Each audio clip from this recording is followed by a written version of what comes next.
Ayan, grabe naman po talaga yung bulong ni Edu kay Beyonce, panalo na.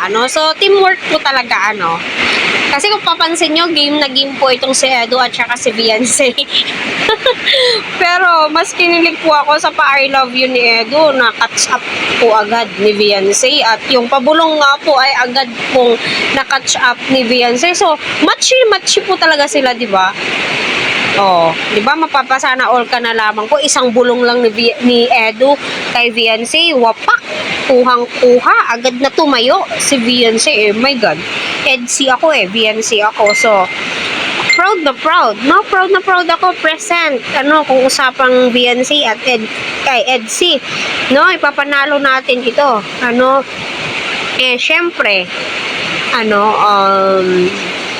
paglalaban natin to sa mga basher. Pero kahit anong gawin yung pagbabash, tatawanan lang po kayo ni Beyonce, di ba? Ayan, naway patuloy po natin suportahan si Kalingap Rob, Kuya Val at ang buong team Kalingap.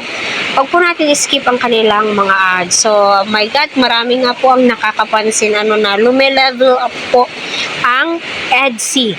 Yung teamwork, pasok na pasok. Kung sa games pa lang, ay my God, game na game, wala pong uurungan ang EDC. Kumbaga, palaban po sila. Although, magkakaibigan po yan silang lahat. Pero, my God, pero yung excitement po nating mga supporters, pagtutudo sa pag-games pa lang ay pinapanalo na po ni Edu, Pinapanalo na po nilang dalawa. Paano na sa totoong buhay? Baka naman ipanalo nyo na to. Para maging masaya po kaming mga supporters, viewers nyo, di ba? Ipanalo mo na, Edu. Huwag mo nang hintayin pa, huwag mo nang tagalan, huwag mo nang i-postpone. Charot. Ayan, hanggang dito na lamang po. Maraming po salamat sa mga Team EDC, Fanatic. Maraming salamat sa mga pag-share po ninyo ng mga hinaing, mga comments po ninyo. Na-appreciate ko po yun.